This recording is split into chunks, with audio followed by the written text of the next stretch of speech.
open to it. And you will know how love is in and of itself its own blessing and the most ancient of our laws.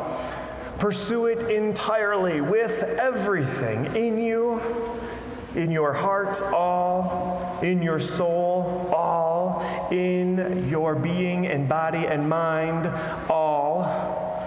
Spend it all, this love, so generous this love that goes out beyond each and every one of us and finds each and every one of us and gives of itself in lavished, unimaginable measures everywhere and to all who seek it. Yourselves, not the least. Beloved community, we are gathered here as a people of faith, a congregation of hope, a community of love, and a witness to the liberating power of joy. And before we rekindle this next flame, the flame of love, we honor and affirm that we as a beloved community already live with that flame within us, around us, and among us. And so as we willfully and willingly light this third flame, the flame of love, may we take a moment and ponder the witness, the resolve, and the promise of love that lives within us, among us, and around us.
Good morning, friends. It is good to be with you. My name's Reverend Christopher Rowe, and I have the honor and the responsibility of serving as the senior minister here at Fountain Street Church, a community and a congregation and a witness to love's liberating and liberated power. And on behalf of every single person that calls this their home or once called this their home or may call it their home years from now, please know that you are welcome here. No matter who you are, no matter how long you've been a part of this beloved community, whether this is your very first time or you are joining us online today or sometime from now, no matter what you believe or don't believe or you're figuring it out in your journey of life, we are all part of this journey together and this ministry that we are shepherding and stewarding together. And it is good to be with you on this Love Sunday. And it is especially good today because we have a wonderful guest that I'm excited to draw your attention to, Reverend Bruce Bodie. Please help me welcome him.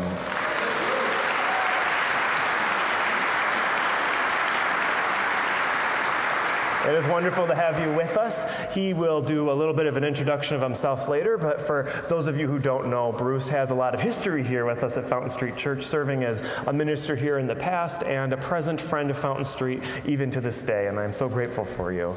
We have a few programming notes because this is Fountain Street Church, and resilience is our mission in amongst everything else. And so there are a few little challenges that we are embracing fully this morning, first of which, our organ has been getting some desperately needed maintenance that actually occurred during the COVID break when none of us were here, and unfortunately, they were not finished with it this week. And so we will be having everything on piano. We didn't realize that until this morning, so we're so grateful for Ryan and his resilience.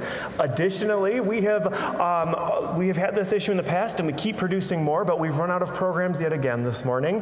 And so that's a good challenge, but also a hard one when you don't expect it. And so we will try to do our best to make announcements of certain things like hymn titles and page numbers members. And if you're sitting with somebody that already has a program and you think you can do without, feel free to pass it on to a neighbor who might need it or some other people. I see you already shuffling. This is Love Sunday right there. So in a moment, we are going to pass the peace of love, and we are going to share the love that already lives within us with one another. If you so wish, you can also share your program with somebody else. Friends, we will be called back with our opening hymn 241. But first, turn to one another and greet each other in the peace of love.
I'm going to try to hold it together.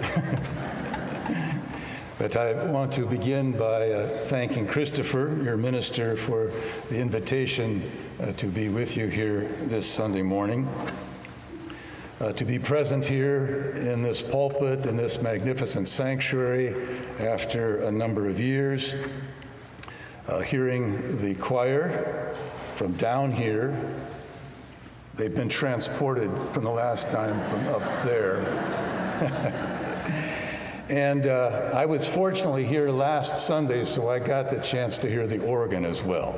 So, the stained glass windows, the banners, the horseshoe-shaped balcony. There's no physical space that I know that's like this. So, and then of course, seeing so many faces, touchstones of memory, and even some of the names returned to me. But I thank you for those of you who have them, the name tags. That's something we didn't have when I was here before, so I appreciate that. For those of you who don't know me, I am Bruce Bodie, as Christopher said, and I served here as an associate minister in a variety of capacities for over 22 years, 1978 to 2001. For those of you who do know me or have known me, I may bring to your mind the image of Charles Dickens' The Ghost of Christmas Past. And indeed, it was here in this place that I learned to love and appreciate Christmas, the Christmas season, and to see it actually as being at the heart of religion. And especially this third Sunday of the Christmas season, when we light the candle of love, the lighting of this candle seems to me to come closest to the heart of Christmas. Christmas has to do with the heart. The heart has to do with love. Love has to do with all the different ways that we are connected, one to each other and to everything that is. And so I want to begin with two readings on the nature and meaning of love. The first reading, The Ancient Witness, consists of excerpts from St. Paul's great hymn to love. It was written in the first century to the church that he founded in the city of Corinth in southern Greece. In the ancient Greek language in which he was writing, there were 4 different Greek words, all of which we translate with our single English word love. Eros, which relates to erotic love. Joseph Campbell colorfully characterized Eros as the zeal of the organs for each other. Then there's Philia. That's the love of friendship. Philadelphia, brotherly love, sisterly love. Then there is Storge, and that's the love in families, familial love. It's the love that the parents have for children and the love that children have for parents. And then there is agape. And this, I think of this as loving kindness. It is a self-giving, unconditional, embracing, and abiding love. And it blazes forth from an awakened and transformed heart. And that is the word that St. Paul uses in this hymn to love. I should actually call it a hymn to agape. And I'm going to read excerpts from that hymn. It's from 1 Corinthians 13, if you want to look it up later. I'm just going to read excerpts. And I'm going to use the word agape because that's the type of love that he's talking about when he says, agape is patient and kind. Agape is not jealous or boastful. It is not arrogant or rude. Agape does not insist on its own way. It is not irritable or resentful. It rejoices in the right, not the wrong. Agape bears all things, believes all things, hopes all things, and endures all things. Agape, the apostle writes, agape never ends. Prophecies pass away. Tongues of ecstatic speech cease. Knowledge, it too will pass away. There are 3 things that abide: faith, hope, and agape. Of these 3, the greatest is agape, loving kindness. So, as indicated, our English word love covers a vast territory. Our feeling connections, our heart connections to virtually anything and everything can be covered by that single English word love. And here's a perhaps not so familiar poem of Mary Oliver that illustrates this point. Her poem is simply titled Of Love. It speaks of the many things that attracted her, the things that pulled her attention, things to which she felt a connection, love poured out on her, love to which she responded. Of Love by Mary Oliver. I have been in love more times than one, thank the Lord. Sometimes it was lasting, whether active or not. Sometimes it was all but ephemeral, maybe only an afternoon, but not less real for that. They stay in my mind, these beautiful people, or anyway, beautiful people to me, of which there are many, so many, you and you and you. And it was whom I had the fortune, I'm going to do that again, you and you and you, whom I had the fortune to meet, or maybe missed. Love, love, love. It was the core of my life, from which, of course, comes the word for the heart. She's thinking of the Latin core, cordiality.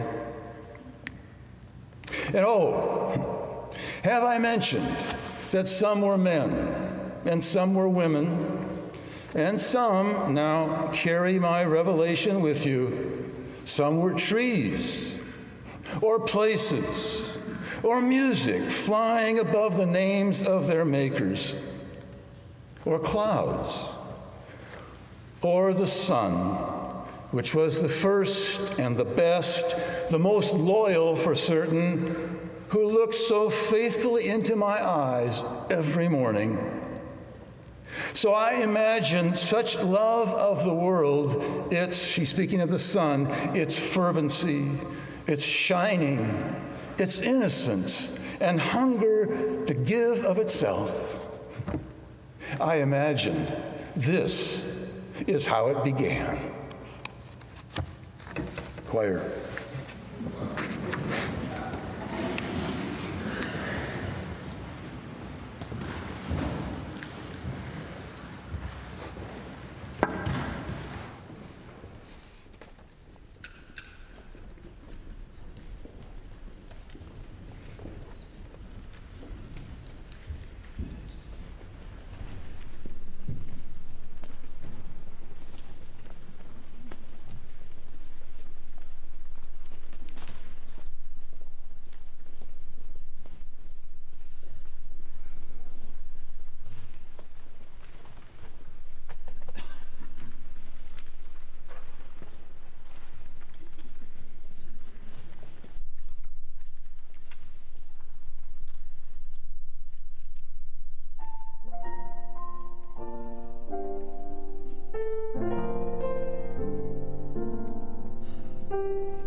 Thank you, choir.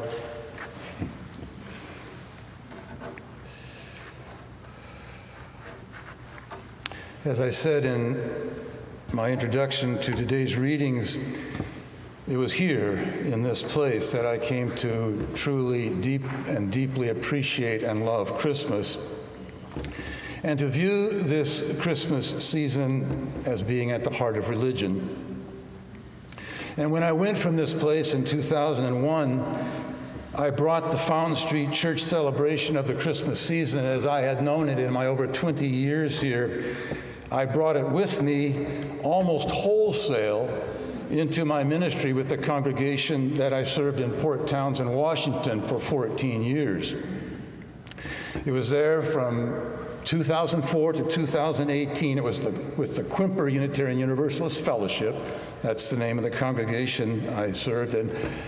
And as I worked with the Christmas season over the course of that ministry, my sense of the meanings of Christmas deepened even more and evolved. And that's what I want to share with you this Sunday morning.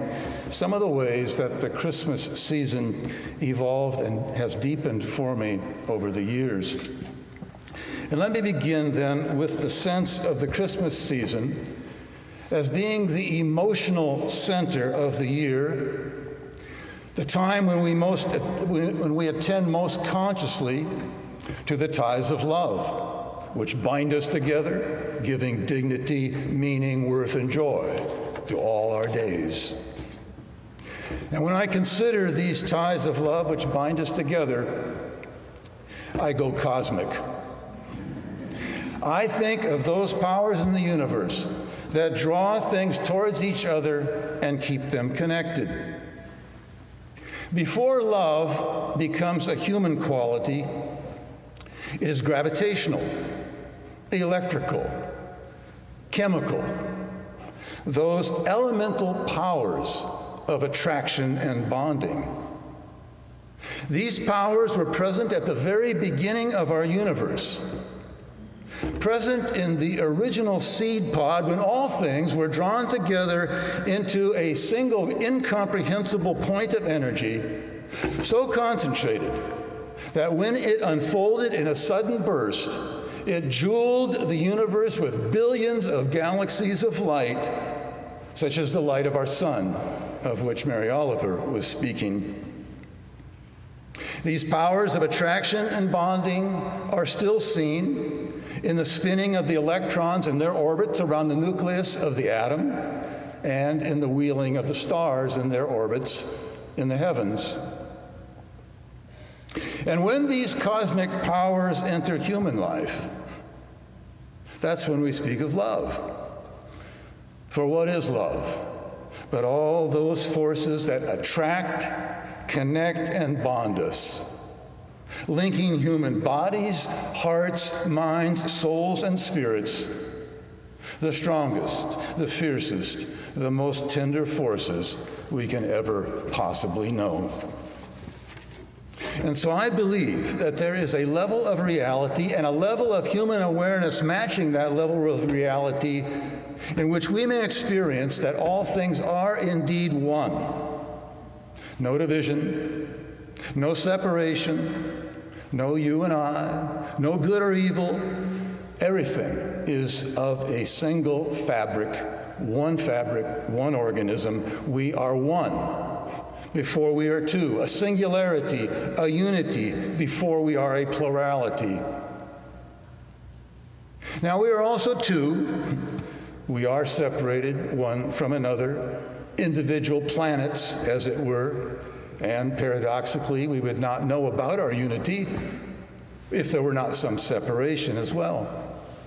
Still, for me, the first fact of existence, not necessarily the first fact in our conscious awareness, but the first fact of reality is that this is one gravitational force field of connectivity, one web, one net, so that from all eternity we are bound one to the other.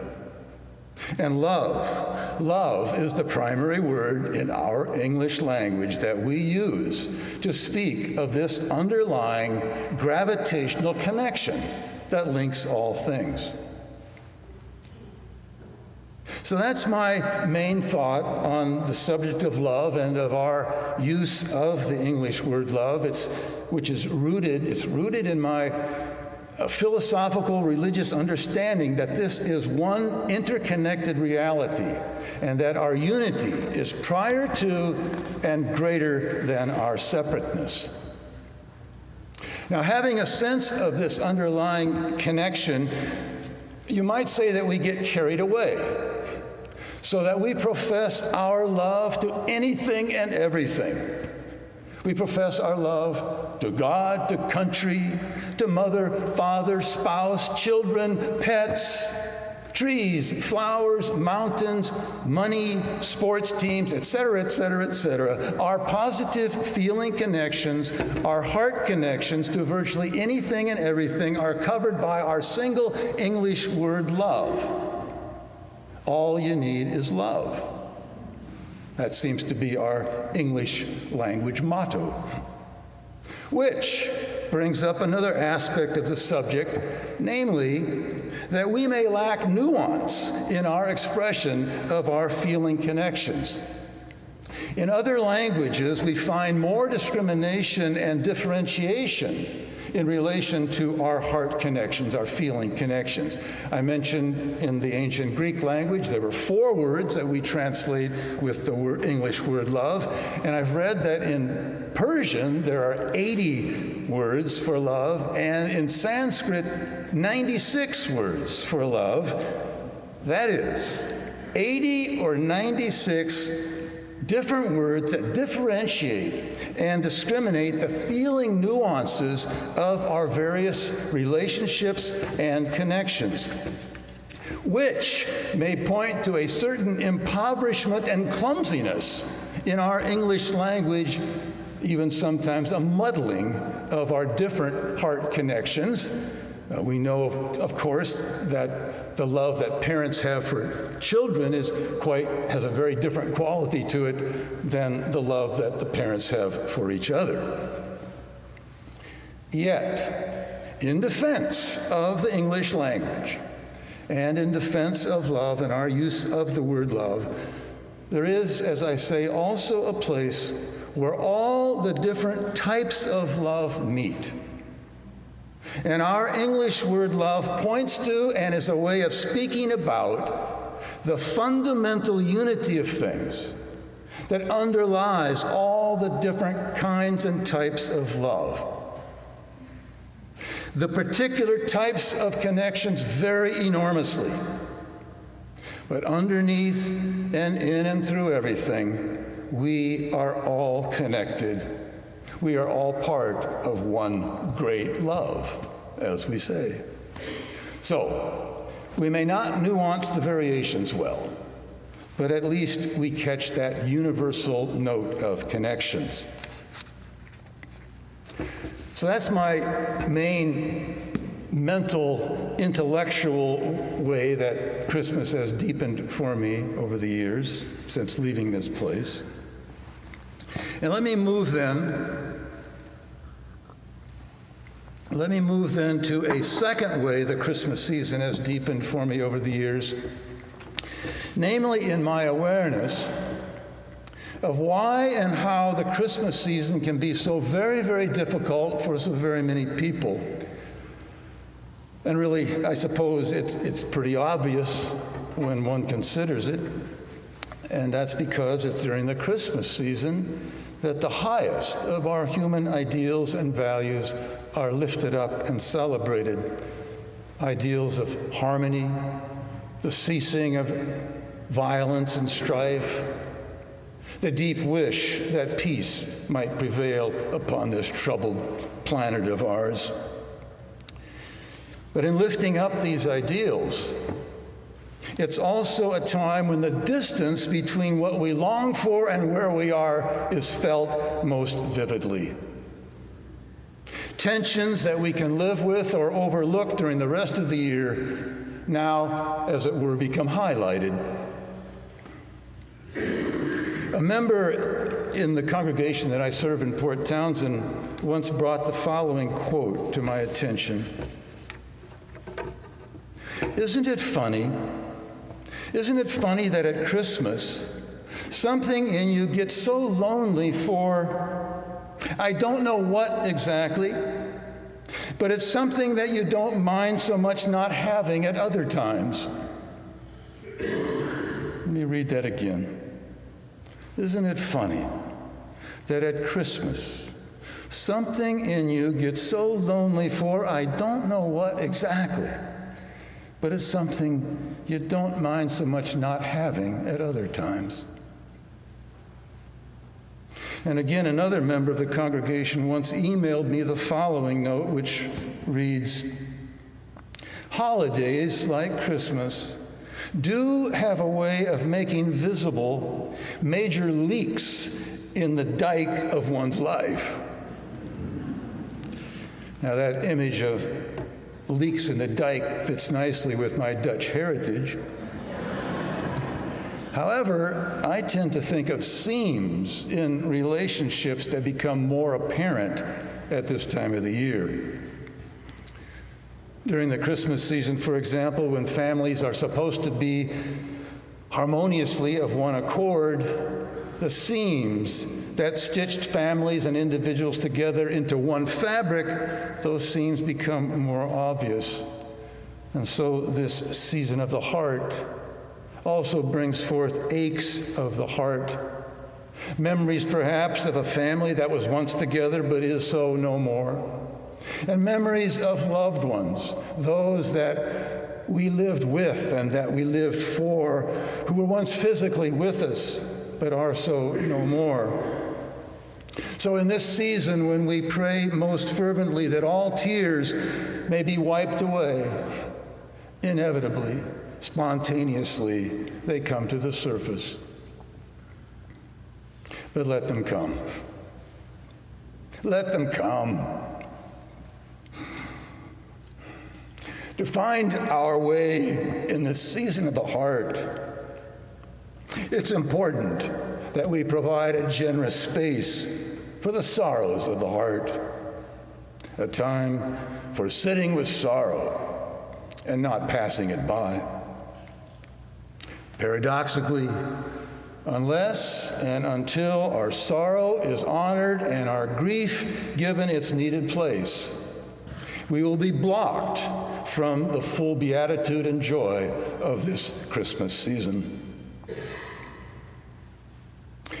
In regard to acknowledging the emotional difficulty of this season and allowing space for it, there are some lines from a responsive reading that I carried with me from this place, lines from a responsive reading that was used on the first Sunday of the Christmas season when the candle of faith was lit. And these are lines that have deepened also in meaning for me over the years. Minister, we do not always come to the Christmas season with happy hearts and carefree minds. We are not always ready to sing and rejoice. Congregation, sometimes we are burdened with personal sorrow. Sometimes our community is torn with dissension. Sometimes our world is ravished with war.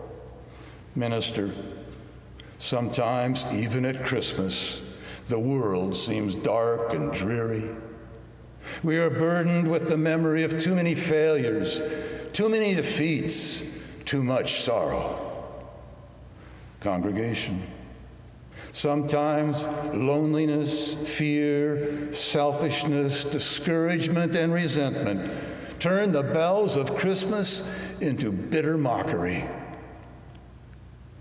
Minister, at such times, we must remind ourselves that the lights and bells and songs of Christmas are meant to celebrate not only the good we know, but the wonder and glory we have lost and would find again. The author of those words was Dr. Duncan Littlefair. He was the minister here from 1944 to 1982, 38 years. And it was Duncan who gave me a chance in the liberal ministry. I came here as a student minister on an internship scholarship that was provided by a family of the congregation. I didn't learn about them till years later.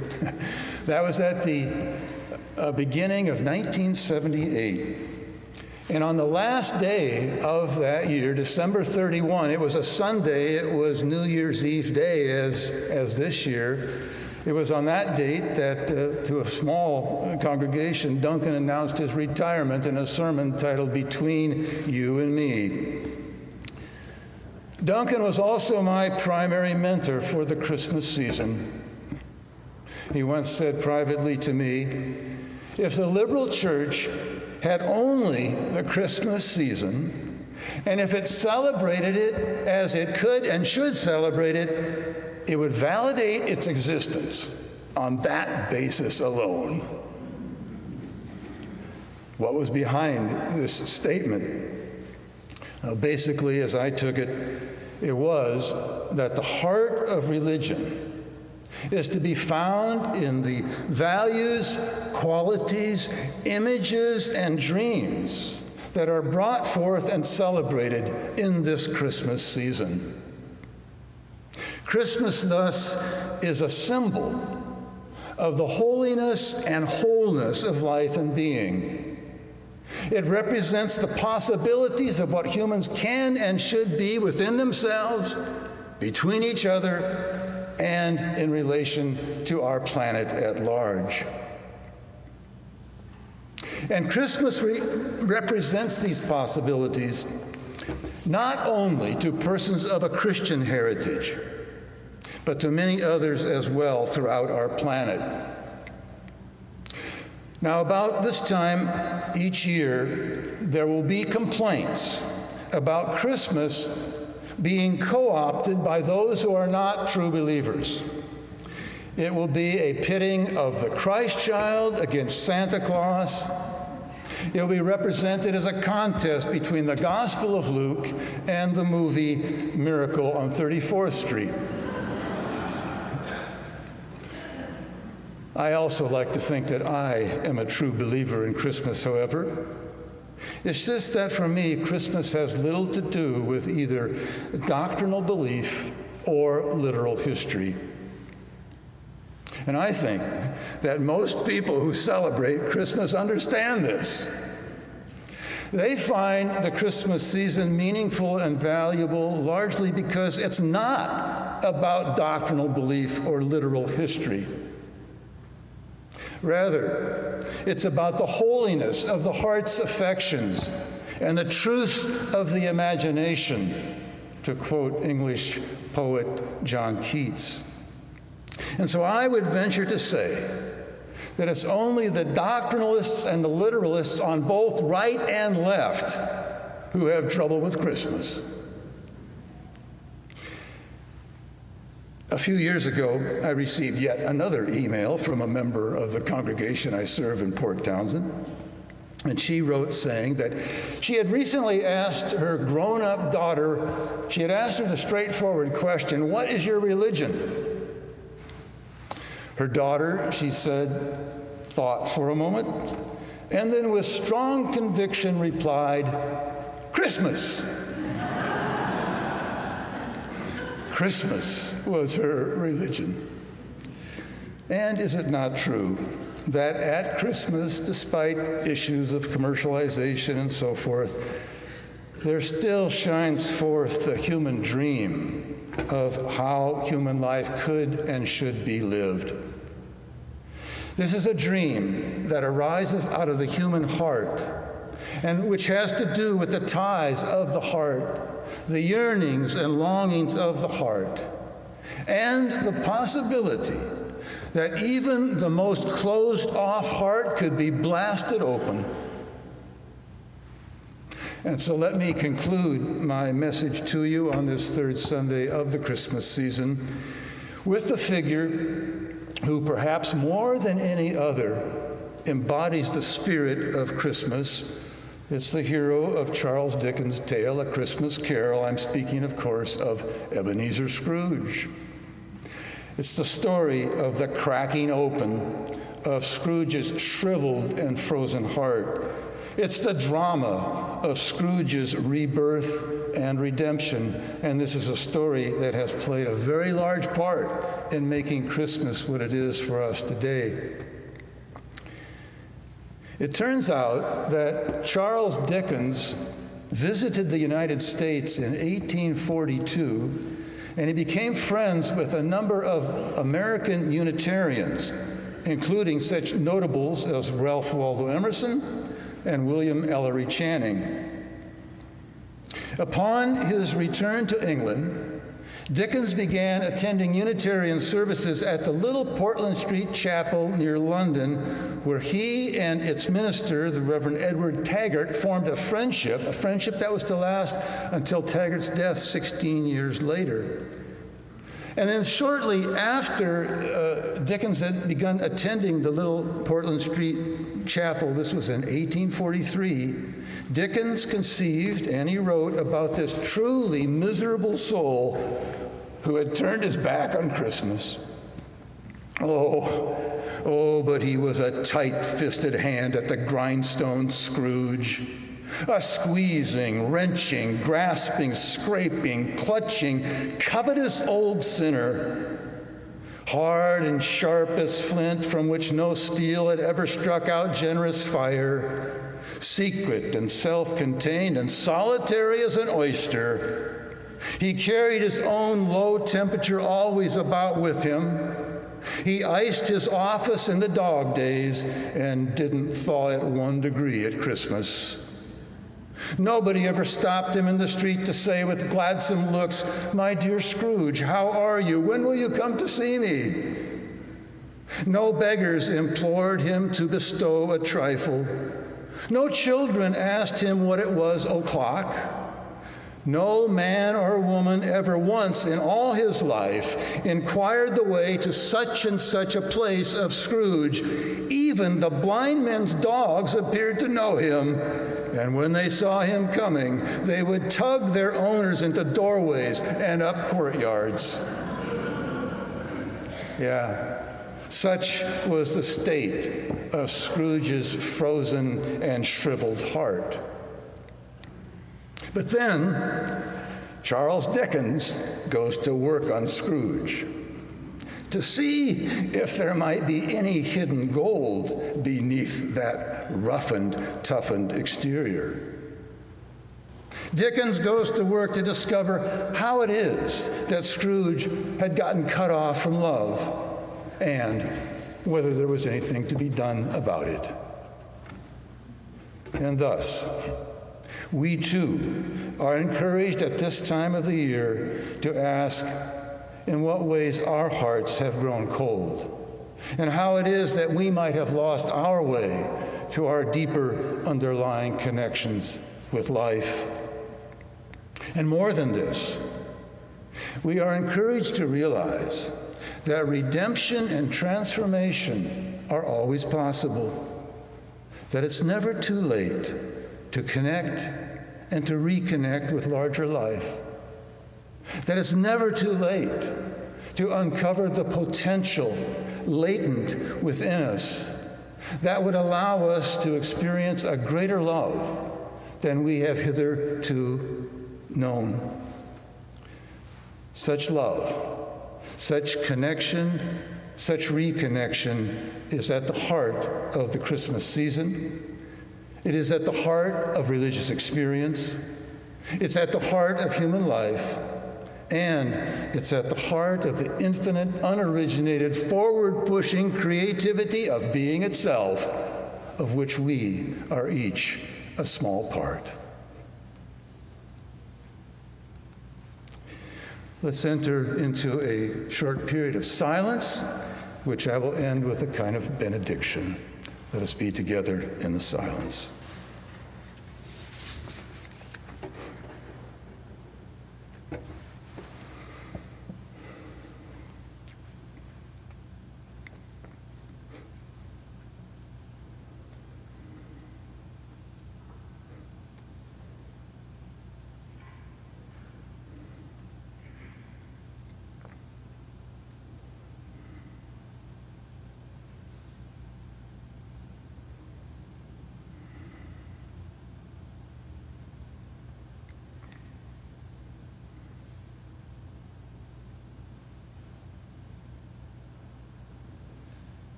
I conclude my part of the service with 2 verses of a little hymn that is titled, "There Is a Love."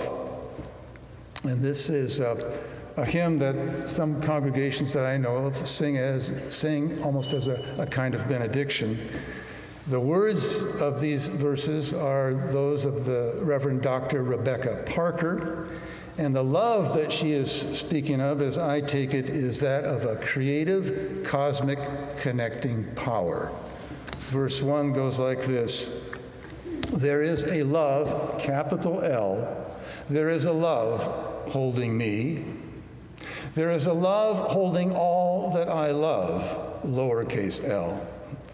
There is a love holding all. I rest in that love." Verse 2. "There is a love holding us. There is a love holding all that we love. There is a love holding all. We rest in that love." It's been so good to be with you. Thank you, Christopher, for the opportunity. Much appreciated. We're going to conclude. I made it all the way through.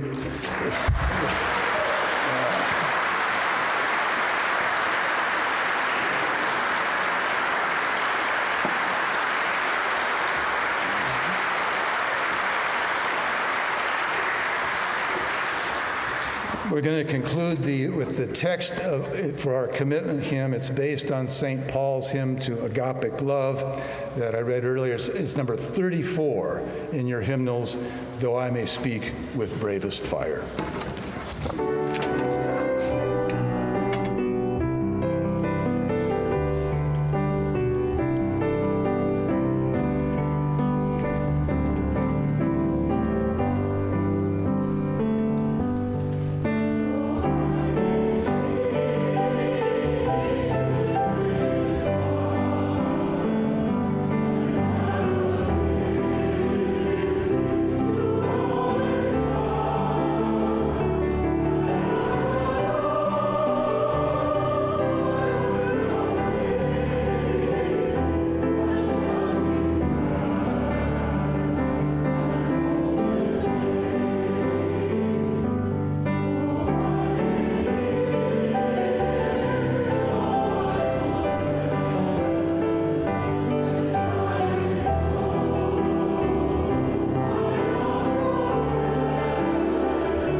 Of our many beloved contemporary traditions here at Fountain Street Church is, of course, the tradition of the designated plate. We designate these plates during this season of Advent and Christmas to reflect the theme of the week, and this being Love Sunday. And the theme of love, the designated offering is actually going to be going towards a ministry and an issue and a part of justice in our world that is deeply important to this community, and that is our Choice Fund. The Choice Fund is a tremendously big and bold undertaking of love in our world, and of course that agape love that Bruce was speaking on earlier, this interconnected love, this commitment to those folks we will never know, but know they are counting on our work and our advocacy and our ministry. And so I'm going to be inviting up one of our chairs of the Choice Fund, Barb, and she's going to be speaking a bit on the big year we've had together in the Choice Fund and why your gifts of love matter so much. Please help me welcome Barb.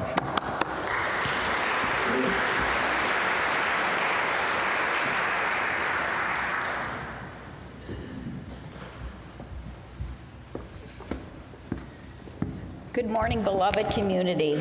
I'm Barbara Reinl. I am the co-chair of Choice Fund with Heather Palmer, and you are beloved not only to me, but also to the people that Fountain Street Church Choice Fund has provided financial assistance to for the last 50-plus years. The support and affirmation that Fountain Street Church Choice Fund provides, I believe, is a form of agape. Love for your fellow human being without judgment, conditions, or superiority, but with respect for them, their dignity, and their right to decide what is best for them. The Fountain Street Choice Fund Committee is grateful for the continuing support of this community and this congregation. Michigan enjoys the right to abortion, but there are so many barriers for people seeking care. The main one being financial. Just the 24-hour waiting period results in lost wages, increased childcare costs, travel and housing expenses, in addition to the cost of the procedure. Medical and surgical abortions range from $600 to $6,000. The closest surgical clinic now to West Michigan is Kalamazoo, since we have lost Heritage Clinic. The Choice Fund Committee attempts to provide some financial assistance to everybody who calls, even if it's $50. January through October, the Choice Fund has helped 856 Michiganders. We estimate by the end of 2023, we will help 1,000 people. In the first 2 weeks of November, the Choice Fund received 15 calls for assistance. Lori Rickers, our remarkable member on the front line, hears from people who are choosing paying their rent or having an abortion, domestic violence survivors, the homeless, and people who have traveled as far as the UP. This year, we have assisted people from 25 counties in Michigan. Due to the generous donors, and many of them are you, the Choice Fund received $34,400 in the first 10 months of this year. But in contrast, we have spent $52,900 in grants. So that's a net loss of $18,000 through October. And we can only do this because of the generous donations that were made after the Supreme Court decision. Looking forward, the Choice Fund Committee knows we will have to turn away requests and give smaller amounts. In this season of faith, hope, and love, the Choice Fund Committee wants to express our deepest gratitude for your unwavering commitment to the Choice Fund, Michigan's oldest abortion fund and champion of reproductive justice. We humbly thank you for your generosity and for being a beacon of love.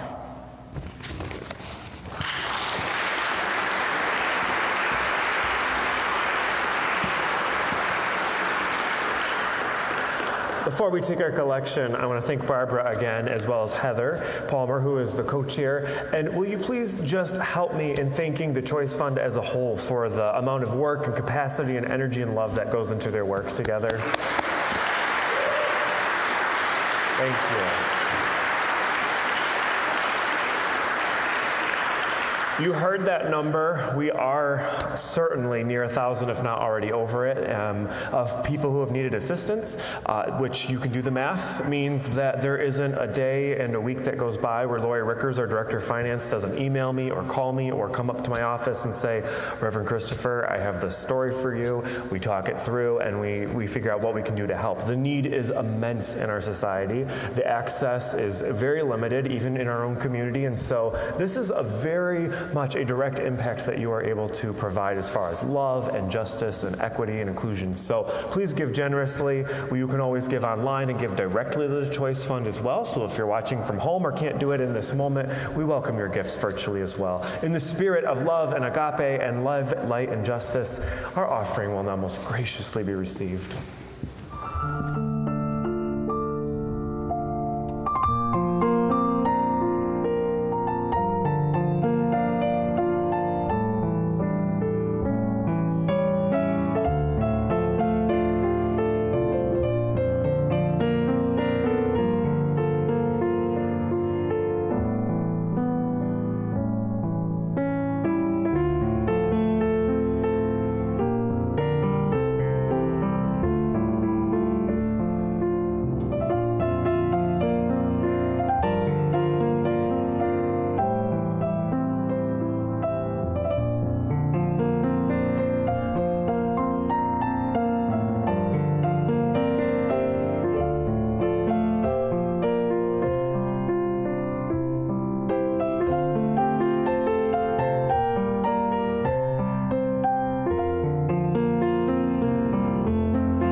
organ not working was probably the least of our worries this morning. Thank you, Ryan. We will have it back next week, though, and look forward to that. Friends, before we go, we have invitations and a few announcements. A big announcement and invitation is, as always, the beautiful poinsettias are a generous gift of the Women's Association here, who does so much, whether it's the food-related things or memorial-related things or the rummage sale last week or things like that. And, Heather Palmer, bless her heart, if you see her, thank her. She takes those out and puts them by the window in the hallway so they get light and water, and then she brings them back. So we are so grateful for the Women's Association for that wonderful pop of color and spirit in the season. Speaking of Women's Association and all who make hospitality what it is here at Fountain Street, this is Savory and Sweet Sunday. This is the perfect Sunday to make your way over to the social hall. We have all kinds of treats that are both savory and sweet, hence the name, and all of you are welcome. This is a wonderful Sunday to crowd over there, feel the spirit of the season, enjoy one another's company, mingle if you haven't seen some of each other in a while, and just enjoy the time together. After that, we have our second Sunday lineup, and those are the groups and the teams and the committees who choose to meet at 1 o'clock in their designated rooms. You'll see those things posted around the church as to which room your meetings are in. As well, there is a governing board meeting at 12:30 in room 109. Everybody is invited to be a part of that meeting. Of course, the governing board will see you there, but everybody is invited to be at that special meeting. That is at 12:30 in room 109. Next week, we will be celebrating the theme of joy. We're looking forward to having Jonathan Took with us and some special music from Robin Connell's jazz trio, and of course our wonderful choir, and it should be a joyous celebration. And then the following Sunday is Christmas Eve. And just a few notes on that, because some of you are starting to ask. Our 9:30 gathering time will actually be a time of prayer and meditation in the chapel. There will be a labyrinth set up in there for anyone who just wants to come in the busyness and the boisterousness of the season and just enjoy some time to walk the labyrinth, pray, and meditate. And then at 11 o'clock in here, we are going to be having a service that's kind of for all walks and stripes and types of life and living. We won't have our choir with us that morning. However, our choir director, Austin McWilliams, is working with me. I've kind of coined it an elegant and glamorous talent show for that service. We're going to have so much music. It should be a wonderful service. That's 11 a.m. on Christmas Eve morning. We're going to have our section leaders from our choir. Many of them will be singing. I've gotten Austin to also sing a special solo. So we've got solos. I'm playing the organ that morning. We're going to have Robin Connell back. We're going to have bell choir. It should be just a wonderful variety of music. And then in addition to that, we will work our way through the Christmas story as told to us from the Christian story, so a little more specifically on that birth narrative we've become familiar with, as well as liturgies that families and children can also read responsively. It should be a wonderful and joyous morning, so there's no reason not to come to that, whether or not you plan to come at 9, which will be our traditional candlelight service with our magnificent choir, with special music from Jonathan Took, and all of the things that make that evening so special as a community. So just looking ahead, know that there are many ways you can plug in here at Fountain Street Church, gather as community, and continue to nurture our hearts and our spirits in faith, hope, love, and joy as we look to the new year together. Will you please help me once again thank generously Bruce Bodie for being with us this morning.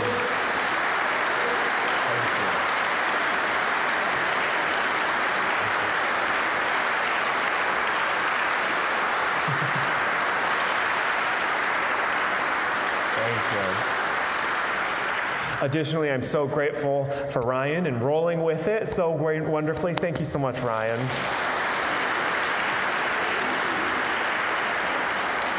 We have this wall of humans right here that is our choir. Can you please, Austin's just so excited, so can you please help me in thanking this magnificent choir and Austin and Todd? Thank you. And of course, we'd be remiss not to thank everyone who makes this time and space with one another possible. All of the AV staff, the ushers and the greeters and the custodial staff and the support staff. Please help me in thanking them for making what we do every Sunday even possible in the first place.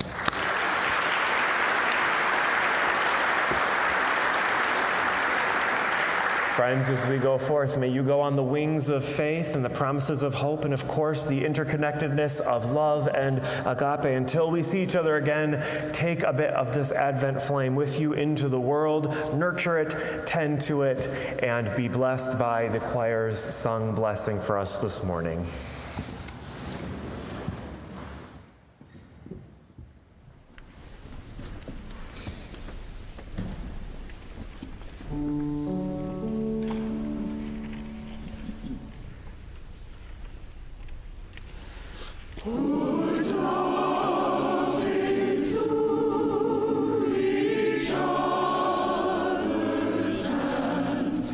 And like a treasure